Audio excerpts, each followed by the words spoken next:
Bismillahirrahmanirrahim. Hamdan wa syukran alhamdulillah asyhadu an la ilaha illallah wahdahu la syarikalah wa asyhadu anna Muhammadan abduhu wa rasuluhu alladzi la nabiyya ba'dah. Amma ba'du. Sahabat semua dimanapun Anda berada, di IG yang saat ini sedang menyaksikan juga Wilujeng Sumping, Wilujeng berbuka karena kebetulan sekarang pas dengan saum hari ke-10 di bulan Muharram. Alhamdulillah, mudah-mudahan Allah menjadikan saumnya sebagai amalun salihun dan berbuah pahala yang luar biasa sesuai dengan jaminan atau janji Allah Subhanahu wa taala. Ada satu hadis, mungkin saya sampaikan secara terjemahnya. Ada 4 golongan yang pada hari kiamat itu mendapatkan banding atau mengajukan banding kepada Allah Subhanahu wa taala. Kira-kira begini hadisnya. Kalau tidak salah termaktub dalam hadis riwayat Ahmad. Yang pertama yaitu orang yang tuli, yang kedua orang yang idiot atau hilang akal atau keterbelakangan mental. Yang ketiga yaitu orang yang pikun, dan yang terakhir yang keempat yang wafat pada masa fatroh. Dari salah satu keterangan yang saya ambil, pada masa fatroh ini adalah masa di mana sedang terjadi kekosongan setelah Rasulullah wafat.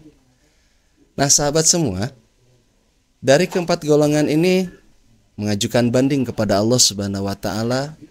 Orang yang tuli pada saat itu menyampaikan, "Ya Allah, ya Rob, telah sampai kepadaku al-Islam, tetapi aku tidak mendengarnya." Orang yang kedua yang idiot, "Ya Rob," pun mengatakan, "Telah sampai Islam kepadaku, tetapi saat itu justru aku sedang dalam keadaan idiot. Bahkan pada saat itu anak-anak nakal sedang memasungku." Yang ketiga, orang yang sedang pikun pun sama menyampaikan, "Ya Rob, telah sampai Islam kepadaku, tetapi pada saat itu aku sedang dalam keadaan hilang akal, sedang lupa ataupun sedang pikun." Dan orang yang keempat pun menyampaikan, "Ya Rob, telah sampai Islam kepadaku, tapi pada saat itu tidak ada satupun yang mengajak kepadaku kepada al-Islam." Lalu Allah Subhanahu wa taala merintahkan malaikat untuk mengajaknya memasukkan mereka ke dalam neraka. Padahal kata Rasulullah, ketika dia dimasukkan ke dalam neraka pun api yang menyala itu akan terasa dingin.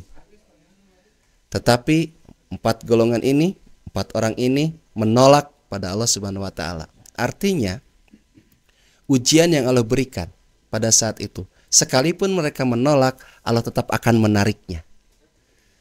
Ini berdasarkan yang saya dapat, pendapat yang saya dapatkan, bagi keempat orang ini mendapatkan satu bentuk pengecualian yang pada akhirnya tetap mereka akan masuk ke dalam surganya Allah Subhanahu wa taala dengan segenap keterbatasan dan kekurangan. Karena upaya yang setelah mereka lakukan pada saat itu, mereka sudah menyatakan dirinya paham tentang al-Islam walaupun tidak terlalu begitu dalam. Nah, sahabat semua,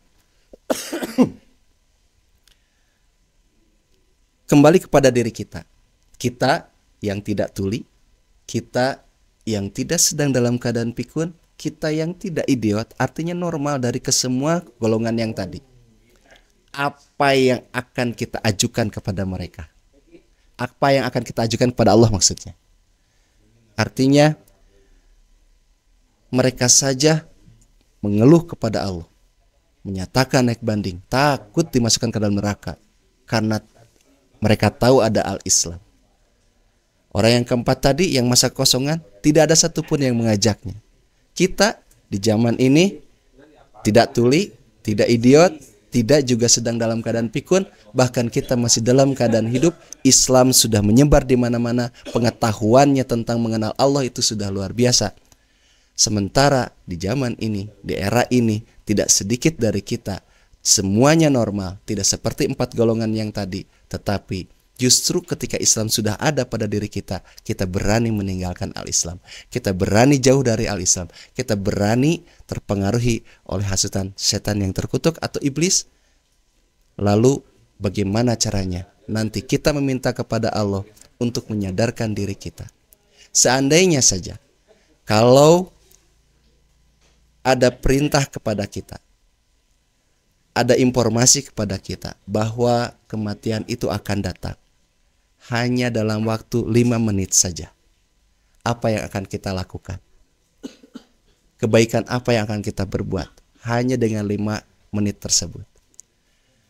Ini menyadarkan kepada kita tidak ada alasan apapun untuk mengenal Allah karena ilmunya sudah ada di zaman ini. Cerita tentang Islamnya bukan hanya sekedar cerita, tetapi berbagai macam bentuk kisahnya sudah banyak disampaikan. Lantas apalagi yang menyebabkan kita masih jauh dalam Islam? Apa yang menyebabkan kita masih tetap ingkar kepada Allah Subhanahu wa taala? Apa yang menyebabkan kita masih berani meninggalkan sholat?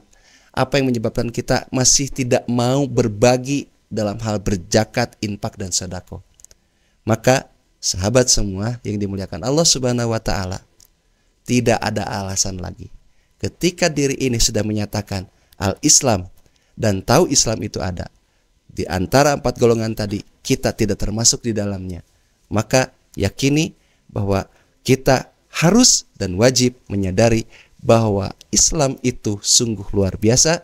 Ikuti dengan sebaik-baiknya, taati dengan sebaik-baiknya, maka yakin jaminannya adalah surga. Apapun itu di dunia akan mendapatkan kenikmatannya hingga sampai nanti saatnya Allah cabut nyawa kita mendapatkan kenikmatan itu. Jika kita melaksanakan al-Islam dengan sebaik-baiknya, mengenal Allah dengan sebaik-baiknya, melaksanakan ibadah dengan seperti apa yang diajarkan oleh Rasulullah SAW, maka yakinlah perjalanan hidup kita akan terasa indah. Bukan dunia yang menjadi Tuhan kita, tetapi yakin Allah adalah Tuhan kita. Ibadah kita didasari risalah Rasulullah SAW. Itu saja yang dapat disampaikan. Mudah-mudahan ini menjadi manfaat buat kita, menjadi teguran bagi kita, menjadi pengingat buat kita bahwa hidup ini akan indah jika Islam di dalamnya dilaksanakan, dipakai untuk sebagai pedoman kehidupan kita. Akhirul kalam, wassalamualaikum warahmatullahi wabarakatuh.